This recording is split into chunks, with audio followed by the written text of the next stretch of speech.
Welcome to the Deep Dive. Today, we're really cracking open some research on building emotional resilience, specifically looking at moving past what's sometimes called distress intolerance.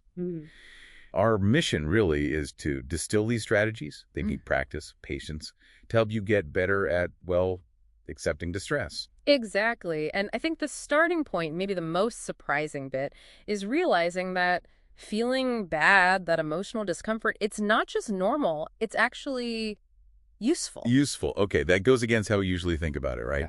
We try to avoid fear, anger, sadness. We do, but these sources really argue for their utility. Take fear, for instance. Okay, fear. How is that helpful? Well, it's fundamentally about survival, isn't it? When it's proportional, like nerves before a big exam or something. Yeah, that knot in your stomach. Right. That's your fight or flight kicking in, that focus, that readiness, it prepares you.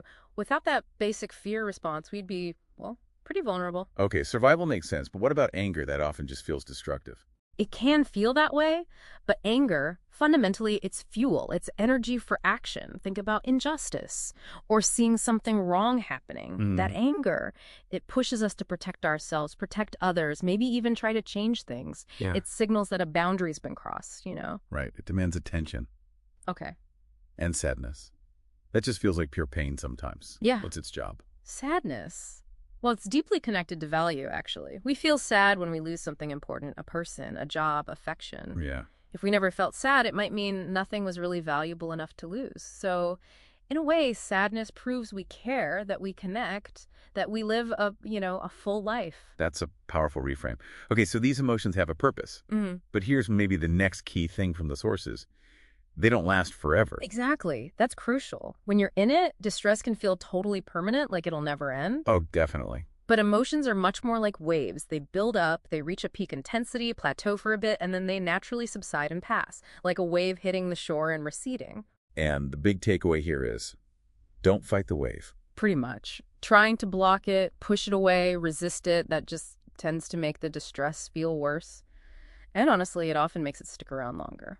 Okay, so if fighting doesn't work, what is acceptance? Because I think a lot of people hear acceptance and think it means you have to somehow like feeling awful or just sort of wallow in it. Right, and that's exactly what it isn't. It's not resignation or approval.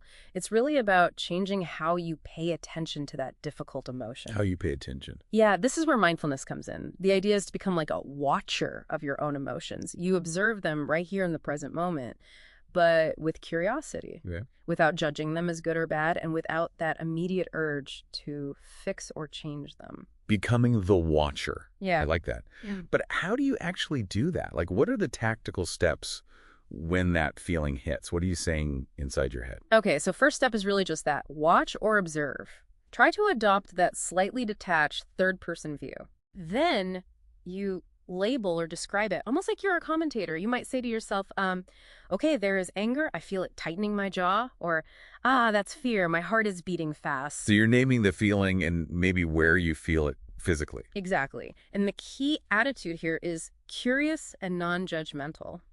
This feeling isn't good or bad. It's not right or wrong. It just is. It's information. That non-judgmental part sounds like the hardest bit. How do you cultivate that? Keep from immediately thinking, this is bad, make it stop. It is hard. It takes practice. But remembering the feeling as neutral information helps. And the sources offer some really helpful imagery to create that sense of detachment, that separation.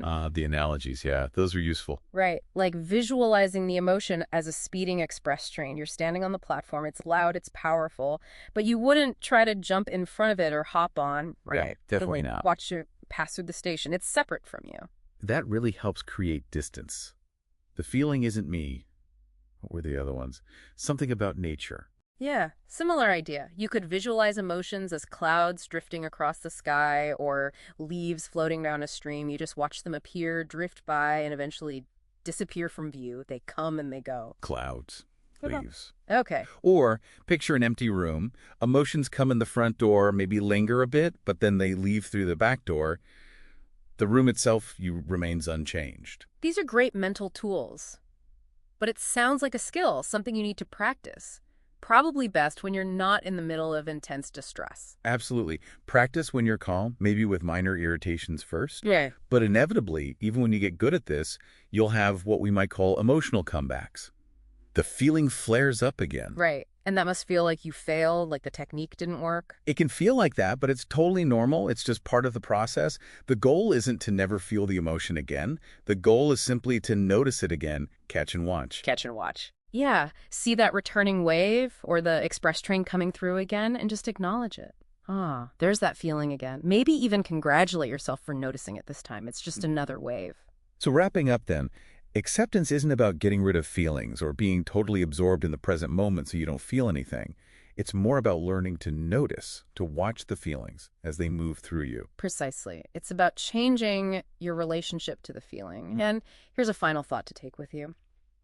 Sometimes when you're actually trying to practice this mindfulness, this watching, you might feel frustrated or bored or impatient. Remember those feelings. They're just more emotions. They too can be caught and watched with that same curious, non-judgmental attention.